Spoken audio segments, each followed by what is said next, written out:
जादुई तरबूज। एक समय की बात है। एक गांव में तरबूज का एक व्यापारी रहता था। उसका एक बेटा था जो हमेशा तरबूज के साथ खेलता था। एक दिन जब व्यापारी देखा कि उनका बेटा तरबूज से दोस्ती करके उनके साथ खेल रहा है, तो उसने सोचा कि कल सुबह खिलौने खरीद लाएंगे। अगले दिन व्यापारी तरबूज लेकर बाजार में जाता है और उससे अच्छी कमाई होती है। फिर उसने 2 गुड्डा खरीदा और उसे अपने बेटे को दिया।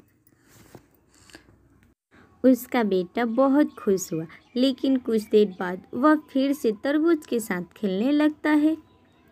ऐसे ही कुछ साल बीत जाता है। महेश बड़ा हो गया था। एक दिन व्यापारी तरबूज बेचने जाता है, पर उसकी अचानक मौत हो जाती है और फिर उस दिन से महेश के ऊपर सारी जिम्मेदारी आ जाती है। महेश तरबूज बेचने गया, वहाँ उसकी बहुत अच्छी बिक्री हुई। ऐसे ही 4-5 दिन बीत जाता है। सारी तरबूज खराब होने लगती है। यह सब देखकर महेश बहुत दुखी हो गया। वह सोच रहा था कि अब मैं क्या करूं। इतना में एक तरबूज महेश के पास आया। यह देखकर महेश की आंखें फटी रह गई कि तरबूज चल रहा था।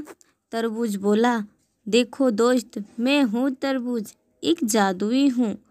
तुम मुझे एक कमरे में बंद कर दो और फिर देखो कमाल। फिर महेश उस तरबूज को एक कमरे में बंद कर देता है।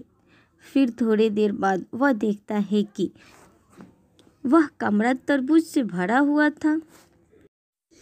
महेश खुशी खुशी तरबूज को बेचकर अपना जीवन यापन करने लगा और जादुई तरबूज को हमेशा अपने पास रखता था।